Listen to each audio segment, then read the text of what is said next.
민주는 서재 창가에 섰습니다. 아침 8시였습니다. 강변북로를 따라 차들이 흘러갔습니다. 그는 46살이었습니다. 은행 부장이었습니다. 20년을 한 곳에서 일했습니다. 창밖을 보는 그의 얼굴은 지쳐 있었습니다. 눈가에 주름이 깊었습니다. 입술은 굳게 다물어져 있었습니다. 그는 한숨을 내쉬었습니다. 거실에서 아내의 발소리가 들렸습니다. 지수였습니다. 그녀는 커피를 마시고 있었습니다. 민주는 거실로 나갔습니다. 출근 준비해요. 민준이 말했습니다. 지수는 고개만 끄덕였습니다. 눈을 마주치지 않았습니다. 민주는 넥타이를 고쳐 맸습니다. 저녁에는 일찍 들어올게요. 아니요, 괜찮아요. 저도 작업 있어요. 지수의 목소리는 차가웠습니다. 민주는 더 이상 말하지 않았습니다. 그는 현관으로 향했습니다. 석 달 전부터였습니다. 지수가 밤늦게 들어오기 시작했습니다. 작업실에서 마감이 있었어요. 그녀는 그렇게 말했습니다. 민주는 믿고 싶었습니다. 하지만 의심이 자랐습니다. 어느 날 민주는 지수의 휴대폰을 봤습니다. 화면에 메시지가 떠 있었습니다. 내일 5시에 봐요. 기다릴게요. 발신자는 태호였습니다. 민주는 인터넷을 검색했습니다. 태호는 유명한 사진작가였습니다. 38살이었습니다. 개인전을 여러 번 열었습니다. 잡지에 자주 실렸습니다. 잘생긴 얼굴이었습니다. 자유로운 표정이었습니다. 민주는 자신의 얼굴을 거울로 봤습니다. 피곤했습니다. 늙어 보였습니다. 생기가 없었습니다. 그는 주먹을 쥐었습니다. 며칠 뒤 민주는 지수의 다이어리를 발견했습니다. 서재 책장 틈에 있었습니다. 펼쳤습니다. 거기에 주소가 적혀 있었습니다. 성북동 태호 작업실. 그 아래 날짜와 시간들이 적혀 있었습니다. 민준의 심장이 빨리 뛰었습니다. 그는 알고 있었습니다. 아내가 자신을 배신했다는 것을. 하지만 확신하고 싶지 않았습니다. 동시에 확인하고 싶었습니다. 그는 혼란스러웠습니다. 민주는 창밖을 다시 봤습니다. 해가 기울고 있었습니다. 무언가가 다가오고 있었습니다. 그는 느꼈습니다. 자신의 삶이 곧 무너질 것이라는 예감을. 그리고 그 무너짐 속에서 무언가를 해야 한다는 충동을. 민주는 다이어리를 다시 펼쳤습니다. 다음 약속은 내일이었습니다. 오후 5시였습니다. 민주는 잠을 이루지 못했습니다. 새벽 내내 뒤척였습니다. 아내는 등을 돌리고 자고 있었습니다. 그는 천장을 바라봤습니다. 아침이 밝았습니다. 지수는 평소처럼 일어났습니다. 세수를 하고 커피를 마셨습니다. 민주는 그녀를 지켜봤습니다. 아무렇지 않은 얼굴이었습니다. 오늘 저녁에 늦어요. 지수가 말했습니다. 어디 가는데요? 작업실이요. 클라이언트 미팅 있어요. 거짓말이었습니다. 민주는 알고 있었습니다. 하지만 아무 말도 하지 않았습니다. 그래요. 조심해서 다녀와요. 민준도 출근 준비를 했습니다. 정장을 입었습니다.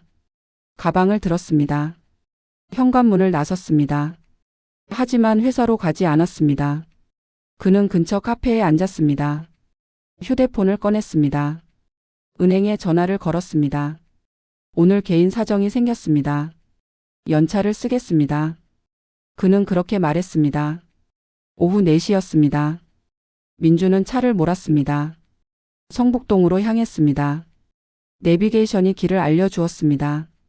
그는 핸들을 꽉 잡았습니다. 40분이 걸렸습니다. 고급 빌라 단지였습니다. 나무들이 우거졌습니다. 조용했습니다. 민주는 차를 세웠습니다. 건물 입구가 보였습니다. 그는 기다렸습니다. 오후 5시가 가까워졌습니다. 멀리서 여자가 걸어왔습니다. 지수였습니다. 민주는 몸을 숨겼습니다. 지수는 건물로 들어갔습니다. 민주는 숨을 참았습니다. 가슴이 조여왔습니다. 10분이 지났습니다. 20분이 지났습니다. 민주는 차에서 내렸습니다. 천천히 걸었습니다. 건물 안으로 들어갔습니다. 엘리베이터를 탔습니다. 최상층 버튼을 눌렀습니다. 문이 닫혔습니다. 엘리베이터가 올라갔습니다. 민준의 심장이 터질 것 같았습니다. 땀이 났습니다. 손이 떨렸습니다. 문이 열렸습니다. 복도가 나왔습니다. 끝에 문이 하나 있었습니다. 작업실이었습니다. 민준은 다가갔습니다. 문틈으로 소리가 들렸습니다. 웃음소리였습니다. 지수의 목소리였습니다. 남자의 목소리도 들렸습니다. 민준은 문고리를 잡았습니다. 돌렸습니다. 문이 열렸습니다. 안은 넓었습니다. 창이 컸습니다. 햇빛이 쏟아졌습니다. 소파에 두 사람이 앉아 있었습니다. 지수와 태호였습니다.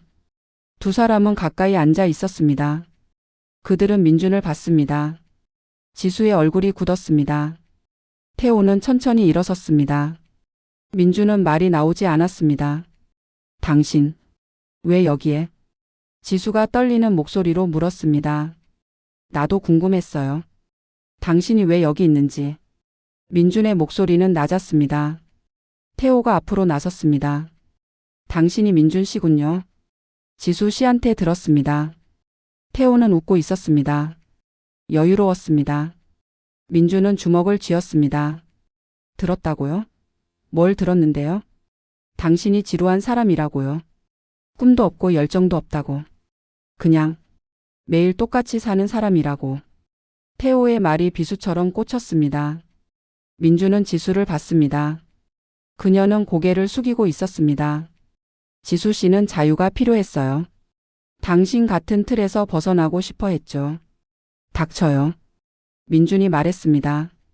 하지만 태호는 멈추지 않았습니다. 인정하세요. 당신은 이미 졌어요. 당신 아내는 당신을 떠났습니다. 마음으로 말이죠. 민준은 더 이상 참을 수 없었습니다. 그는 태호에게 다가갔습니다. 태호도 물러서지 않았습니다. 두 사람이 가까워졌습니다. 나가세요. 여기는 당신이 올 곳이 아닙니다. 태호가 말했습니다. 지수야. 민준이 아내를 불렀습니다. 지수는 일어섰습니다. 민준 씨 집에 가요. 우리 나중에 얘기해요. 지금 얘기해야죠. 여기서. 민준의 목소리가 커졌습니다. 태호가 끼어들었습니다. 지수 씨가 가라고 했습니다. 들리지 않습니까? 당신은 입 닥쳐요. 민준이 소리쳤습니다. 지수가 두 사람 사이에 섰습니다. 그만해요, 둘 다. 민준 씨 제발 집에 가요. 나도 곧 갈게요. 거짓말이죠. 당신은 안 올 거잖아요. 민준의 목소리가 떨렸습니다. 지수는 대답하지 않았습니다. 그 침묵이 답이었습니다. 민준은 뒤로 물러섰습니다. 그는 문 쪽으로 향했습니다. 하지만 멈췄습니다. 돌아봤습니다. 태호가 지수의 어깨에 손을 올리고 있었습니다. 당신들 행복하세요? 민준이 중얼거렸습니다. 그리고 문을 나섰습니다. 복도를 걸었습니다. 엘리베이터를 탔습니다. 내려갔습니다. 밖으로 나왔습니다. 차에 탔습니다. 핸들을 잡았습니다. 하지만 시동을 걸지 않았습니다. 그는 그냥 앉아 있었습니다. 1시간이 지났습니다. 해가 지고 있었습니다. 민준은 다시 건물을 봤습니다. 최상층 창문에 불이 켜져 있었습니다. 그는 견딜 수 없었습니다. 다시 차에서 내렸습니다. 건물로 들어갔습니다. 엘리베이터를 탔습니다. 다시 최상층으로 올라갔습니다. 복도를 걸었습니다. 작업실 문 앞에 섰습니다. 문은 잠겨 있지 않았습니다. 살짝 열렸습니다. 민준은 안을 들여다봤습니다. 지수는 없었습니다. 태호만 있었습니다. 그는 샤워를 막 마친 듯 머리가 젖어 있었습니다. 민준은 문을 밀고 들어갔습니다. 태호가 돌아봤습니다. 놀란 표정이었습니다. 또 왔습니까? 지수 씨는 이미 갔는데요. 언제 갔어요? 30분 전쯤요. 당신한테 전화하려고 한다고 했습니다. 민준은 휴대폰을 확인했습니다. 부재 중 전화가 3통 있었습니다. 지수였습니다. 민준은 휴대폰을 주머니에 넣었습니다. 이제 그만 가시죠. 볼일도 끝났잖습니까? 태호의 목소리에 짜증이 섞였습니다. 민주는 움직이지 않았습니다. 당신은 내 인생을 망쳤어요. 내가 뭘 망쳤습니까? 당신 스스로 망친 거죠. 아내를 제대로 돌보지 않았으니까. 태호의 말이 다시 한번 민준을 찔렀습니다. 민준의 이성이 끊어졌습니다. 평생 억눌렀던 분노가 터졌습니다. 그는 탁자 위에 재떨이를 집었습니다. 유리로 된 무거운 것이었습니다. 태호가 손을 뻗었습니다. 뭐 하는 겁니까? 두 사람이 몸싸움을 벌였습니다. 민준이 태호를 밀었습니다. 강하게 밀었습니다. 태호는 중심을 잃었습니다. 뒤로 넘어졌습니다. 머리가 대리석 바닥에 부딪혔습니다. 둔탁한 소리가 났습니다. 모든 것이 멈췄습니다. 태호는 쓰러져 있었습니다. 움직이지 않았습니다. 피가 흘렀습니다. 민주는 숨을 멈췄습니다. 무슨 일을 저지른 걸까요? 민주는 손을 봤습니다. 떨리고 있었습니다. 그는 뒤로 물러섰습니다. 패닉이 왔습니다. 하지만 동시에 본능이 작동했습니다. 살아남아야 한다는 본능이. 민주는 바닥에 주저앉았습니다. 다리에 힘이 없었습니다. 태호는 여전히 움직이지 않았습니다. 바닥에 피가 번져갔습니다. 민주는 다가갔습니다. 태호의 숨을 확인했습니다. 약하게 쉬고 있었습니다. 죽지는 않았습니다. 하지만 의식이 없었습니다. 구급차를 불러야 할까요? 아니면 민준의 머릿속이 복잡했습니다. 구급차를 부르면 경찰이 옵니다. 민준은 끝입니다. 은행도 명예도 모든 것이 끝납니다. 그는 일어났습니다. 흔적을 지워야 했습니다. 재떨이를 집었습니다. 닦았습니다. 바닥을 확인했습니다. 자신의 지문이 묻은 곳을 모두 닦았습니다. 문고리도 닦았습니다. 자신이 만진 모든 곳을 닦았습니다. 머리카락이 떨어졌을지도 모릅니다. 바닥을 살폈습니다. 조심스럽게 확인했습니다. 시간이 흘렀습니다. 1시간이 지났습니다. 태호는 여전히 의식이 없었습니다. 민주는 결심했습니다. 이곳을 떠나야 한다고. 최대한 빨리. 태호의 차 열쇠를 찾았습니다. 주머니에 있었습니다. 민주는 열쇠를 집었습니다. 작업실을 나섰습니다. 주차장으로 내려갔습니다. 태호의 차는 고급 세단이었습니다. 민주는 차에 탔습니다. 시동을 걸었습니다. 천천히 출발했습니다. 어디로 갈까요? 민주는 생각했습니다. 멀리 가야 했습니다. 사람들이 많은 곳이어야 했습니다. 강도 사건처럼 보여야 했습니다. 민주는 홍대 쪽으로 갔습니다. 밤이 되고 있었습니다. 거리에 사람들이 많았습니다. 민주는 골목에 차를 세웠습니다. 조심스럽게 내렸습니다. 뒤를 돌아보지 않았습니다. 지하철을 탔습니다. 집으로 돌아갔습니다. 밤 10시였습니다. 현관문을 열었습니다. 불이 꺼져 있었습니다. 지수는 없었습니다. 민주는 서재로 들어갔습니다. 의자에 앉았습니다. 손을 봤습니다. 여전히 떨리고 있었습니다. 무슨 일을 저질렀을까요? 민주는 눈을 감았습니다. 1시간쯤 지났을까요? 현관문이 열리는 소리가 들렸습니다. 지수였습니다. 민주는 서재 문을 열었습니다. 지수가 보였습니다. 어디 갔었어요? 민준이 물었습니다. 목소리를 평온하게 유지했습니다. 친구 만났어요. 당신한테 전화했는데 안 받더라고요. 미안해요. 못 봤어요. 지수는 민준을 봤습니다. 뭔가 다른 느낌이었습니다. 하지만 묻지 않았습니다. 먼저 자요. 피곤해요. 지수가 방으로 들어갔습니다. 민준은 서재에 남았습니다. 그는 밤새 잠들지 못했습니다. 다음 날 아침이었습니다. 민준의 휴대폰이 울렸습니다. 모르는 번호였습니다. 받았습니다. 민준 씨 맞으십니까? 경찰이었습니다. 민준의 몸이 굳었습니다. 네, 맞습니다. 사진작가 김태호 씨를 아십니까? 아니요, 모릅니다. 거짓말이었습니다. 목소리가 떨렸습니다. 김태호 씨가 어젯밤 중상을 입고 발견되었습니다. 현재 병원에 계십니다. 당신 부인께서 김태호 씨를 아신다고 진술하셨습니다. 몇 가지 여쭤볼 게 있습니다. 민주는 숨을 참았습니다. 시작되었습니다. 그가 두려워하던 일이. 그는 대답했습니다. 알겠습니다. 언제 가면 될까요? 전화가 끊겼습니다. 민주는 휴대폰을 내려놨습니다. 지수가 문 앞에 서 있었습니다. 경찰이 나한테도 연락했어요. 뭐라고 했어요? 태호가 다쳤대요. 작업실에서 쓰러진 채로 발견됐다고. 누가 익명으로 구급차를 불렀대요. 민주는 놀랐습니다. 누가 구급차를 불렀을까요? 건물 관리인일까요? 아니면 다른 누군가일까요? 경찰이 뭐라고 했어요? 민준이 물었습니다. 당신이 어젯밤 어디 있었냐고 물었어요. 나는 집에 있었다고 했어요. 당신도 집에 있었다고. 민주는 고개를 끄덕였습니다. 지수는 그를 오래 바라봤습니다. 무언가 알고 있는 것 같았습니다. 하지만 묻지 않았습니다. 고마워요. 민준이 말했습니다. 지수는 대답하지 않았습니다. 그녀는 방으로 돌아갔습니다. 민주는 그 자리에 서 있었습니다. 그는 알았습니다. 이제부터 진짜 싸움이 시작된다는 것을. 경찰과의 싸움, 양심과의 싸움, 그리고 무엇보다 자기 자신과의 싸움이 시작된다는 것을. 경찰서는 어두웠습니다. 민주는 조사실에 앉았습니다. 형사 2명이 그를 마주 봤습니다.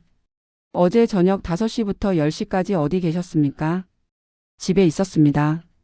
증인이 있습니까? 아내가 있었습니다. 형사는 메모했습니다. 민주는 손을 무릎에 올려놨습니다. 떨림을 숨겼습니다. 김태호 씨를 아십니까?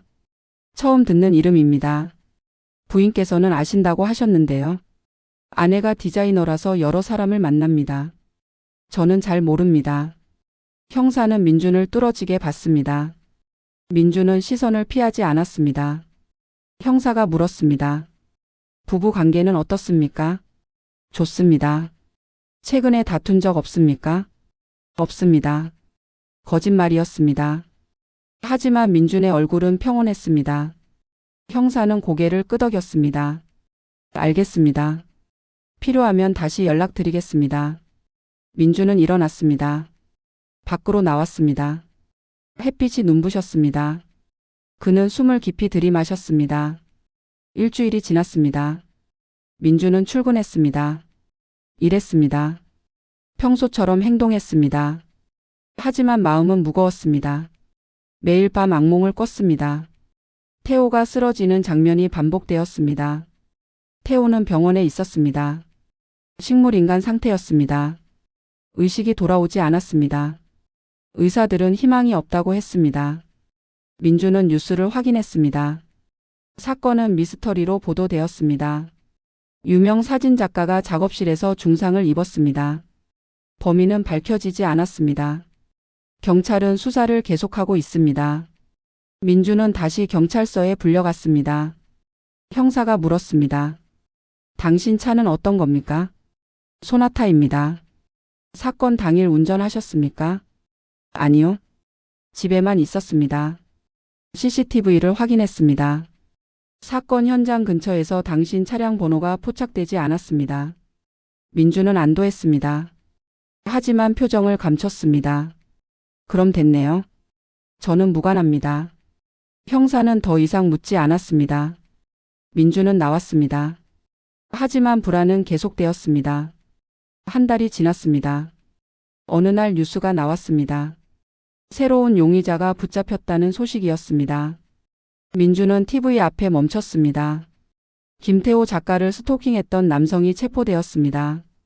경찰은 이 남성이 태호 작가와 작품 문제로 갈등을 빚었으며 사건 당일 현장 근처에 있었던 것으로 확인했습니다. 민주는 숨을 멈췄습니다. 스토커였습니다. 그의 집에서 협박 편지가 발견되었습니다. CCTV에도 포착되었습니다. 경찰은 그를 유력 용의자로 지목했습니다. 민주는 소파에 주저앉았습니다. 믿을 수 없었습니다. 신이 도운 것일까요? 아니면 운명일까요? 그는 자유로워졌습니다. 경찰은 더 이상 그를 의심하지 않았습니다. 며칠 후 형사가 전화했습니다. 민준 씨 용의자를 검거했습니다. 당신은 혐의에서 벗어나셨습니다. 협조해 주셔서 감사합니다. 전화가 끊겼습니다. 민준은 휴대폰을 내려놨습니다. 그는 웃었습니다. 하지만 웃음은 쓸쓸했습니다. 민준은 지수에게 다가가기 시작했습니다. 매일 꽃을 사왔습니다. 저녁을 함께 먹자고 했습니다. 다정하게 말했습니다. 지수 씨, 우리 다시 시작해요. 제가 잘못했어요. 이제부터는 달라질게요. 지수는 대답하지 않았습니다. 그녀의 눈은 텅 비어 있었습니다. 민준은 더 노력했습니다. 하지만 지수는 멀어져만 갔습니다. 어느 날 민준은 지수가 외출하는 것을 봤습니다. 그녀는 가방을 들고 있었습니다. 민준이 물었습니다. 어디 가요? 병원이요. 누가 아픈데요? 지수는 민준을 봤습니다. 슬픈 눈이었습니다. 태호요. 제가 돌봐줘야 해요. 민준은 말문이 막혔습니다. 지수는 문을 나섰습니다. 민준은 그녀를 막지 못했습니다. 그날 이후 지수는 매일 병원에 갔습니다. 태호 곁을 지켰습니다. 민준은 혼자 남았습니다. 그는 이겼습니다. 법적으로는 자유로웠습니다. 하지만 잃은 것이 더 많았습니다. 그는 알았습니다. 진짜 패배가 무엇인지. 석 달이 흘렀습니다. 지수는 집에 거의 없었습니다. 아침에 나가서 밤늦게 들어왔습니다. 민준과 대화하지 않았습니다. 그녀의 눈에는 민준이 보이지 않았습니다. 민준은 견뎠습니다. 매일 출근했습니다. 은행 업무를 봤습니다. 집에 돌아왔습니다. 텅 빈 집이었습니다. 저녁을 혼자 먹었습니다. 서재에 앉았습니다. 하지만 변화가 있었습니다. 민준은 달라지고 있었습니다. 거울을 볼 때마다 낯선 자신을 발견했습니다. 죄책감이 그를 잠식했습니다. 밤마다 태호의 얼굴이 나타났습니다. 쓰러지는 순간이 반복되었습니다. 민준은 술을 마시기 시작했습니다. 집에 혼자 앉아서 마셨습니다. 취하면 잠들 수 있었습니다. 하지만 아침이 오면 두통이 찾아왔습니다. 그는 견뎠습니다. 어느 날 저녁이었습니다. 7시였습니다. 현관문이 열렸습니다. 지수였습니다. 그녀는 여행용 가방을 들고 있었습니다. 민준이 물었습니다. 어디 가요? 지수는 가방을 내려놨습니다. 민준을 똑바로 봤습니다. 떠나려고요. 어디로요? 태호 씨 곁으로요. 병원 근처에 작은 집을 얻었어요. 거기서 살면서 매일 그를 돌볼 거예요. 민준은 숨을 참았습니다. 지수가 말을 이었습니다. 태호 씨는 움직이지 못해요. 말도 못해요. 하지만 저는 그 곁에 있어야 해요. 그게 제가 할 수 있는 유일한 일이에요. 당신 책임이 아니에요. 민준의 목소리가 떨렸습니다. 지수가 고개를 저었습니다. 제 책임이에요. 내가 그를 만났으니까요. 내가 당신과의 결혼을 소홀히 했으니까요. 민준은 다가갔습니다. 지수의 손을 잡았습니다. 제발 가지 마요. 우리 다시 시작해요. 제가 정말 잘할게요. 달라질게요. 지수는 손을 빼냈습니다. 민준 씨, 당신은 좋은 사람이에요. 하지만 나는 더 이상 당신 옆에 있을 수 없어요. 미안해요. 나도 미안해요. 정말 미안해요. 민준의 눈에 눈물이 고였습니다. 지수는 가방을 들었습니다. 문으로 향했습니다. 안녕히 계세요. 지수가 말했습니다. 문이 닫혔습니다. 민준은 그 자리에 서 있었습니다. 오래 서 있었습니다. 한 달이 지났습니다. 민준은 혼자였습니다. 집은 더 텅 비었습니다. 그는 출근하고 퇴근했습니다. 아무도 기다리지 않는 집으로 돌아왔습니다. 어느 날 민준은 결심했습니다. 병원에 가기로 했습니다. 태호를 보기로 했습니다. 자신이 저지른 일을 직면하기로 했습니다. 오후 3시였습니다. 민준은 병원에 도착했습니다. 중환자실 앞에 섰습니다. 유리창 너머로 태호가 보였습니다. 침대에 누워 있었습니다. 기계들이 연결되어 있었습니다. 지수가 옆에 앉아 있었습니다. 태호의 손을 잡고 있었습니다. 무언가 이야기하고 있었습니다. 태호는 반응하지 않았습니다. 민주는 발길을 돌렸습니다. 복도를 걸었습니다. 그때 뒤에서 목소리가 들렸습니다. 민준 씨. 지수였습니다. 민주는 멈춰 섰습니다. 천천히 돌아봤습니다. 왜 여기 왔어요? 지수가 물었습니다. 민주는 대답하지 못했습니다. 지수가 다가왔습니다. 태호 씨를 보러 왔나요? 미안해요. 그냥 확인하고 싶었어요. 지수는 고개를 끄덕였습니다. 그녀의 얼굴은 피곤해 보였습니다. 민준 씨, 한 가지 말해줄게요. 뭔데요? 지수가 숨을 깊이 들이마셨습니다. 태호가 쓰러진 날 구급차를 부른 건 저예요. 민준의 심장이 멎었습니다.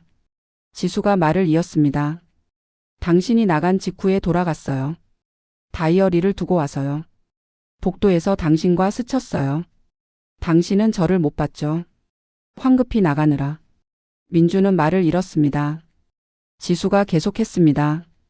안으로 들어가니 태호가 쓰러져 있었어요. 바로 구급차를 불렀어요. 익명으로요. 그럼 당신은 알고 있었어요? 내가. 네, 알고 있었어요. 침묵이 흘렀습니다. 민준이 물었습니다. 왜 경찰에 말하지 않았어요? 지수가 쓸쓸하게 웃었습니다. 처음에는 당신을 보호하려고 했어요. 그래도 우리가 부부니까요. 하지만 시간이 지나면서 깨달았어요. 당신을 감옥에 보내는 것보다 이렇게 자유롭게 두는 게 더 큰 벌이라는 걸요. 당신은 평생 죄책감 속에서 살 테니까요. 민주는 고개를 숙였습니다. 지수가 말했습니다. 그리고 나에게는 명분이 생겼어요. 헌신적으로 태호를 돌보는 여자. 당신의 질투가 만든 희생자를 구원하는 순교자. 사람들이 저를 존경할 거예요. 민주는 그녀를 봤습니다. 지수의 눈에는 차가운 빛이 있었습니다. 당신은 이겼어요, 민준 씨. 법적으로는요. 하지만 인생에서는 졌어요. 아내도 자유도 평화도 없으니까요. 지수는 돌아섰습니다. 중환자실로 들어갔습니다. 민주는 그 자리에 서 있었습니다. 그날 밤 민주는 집에 혼자 앉아 있었습니다. 술을 마셨습니다. 창밖을 봤습니다. 강변북로에 불빛이 흘렀습니다. 휴대폰이 울렸습니다. 모르는 번호였습니다. 받았습니다. 민준 씨 맞으십니까? 낯선 남자의 목소리였습니다. 네, 맞습니다. 저는 김태호의 동생입니다. 민준의 손이 떨렸습니다. 형이 쓰러진 날 CCTV를 다시 확인했습니다. 경찰이 놓친 각도가 있더군요. 주차장 외부 카메라였습니다. 민주는 숨을 멈췄습니다. 당신이 들어가는 걸 봤습니다. 그리고 나중에 형 차를 몰고 나가는 것도요. 침묵이 흘렀습니다. 남자가 말했습니다. 경찰은 다른 용의자를 잡았죠. 형과 다툰 스토커를요. 하지만 저는 알아요. 진짜 범인이 누군지. 원하는 게 뭡니까? 민준이 물었습니다. 목소리가 갈라졌습니다. 아직은 아무것도 아닙니다. 다만 기억하세요. 저는 알고 있다는 것을. 언제든 경찰에 갈 수 있다는 것을요. 전화가 끊겼습니다. 민주는 휴대폰을 떨어뜨렸습니다. 그는 무너졌습니다. 완전 범죄는 없었습니다. 자유도 없었습니다. 그에게 남은 건 끝없는 공포뿐이었습니다. 지수는 떠났습니다. 태호는 영원히 잠들어 있었습니다. 태호의 동생은 진실을 알고 있었습니다. 민주는 철저히 혼자였습니다. 창밖을 봤습니다. 밤이 깊었습니다. 민주는 그 어둠 속에 앉아 있었습니다. 그의 인생은 그렇게 끝나가고 있었습니다. 감옥 밖의 감옥에서. 자유라는 이름의 영원한 속박 속에서.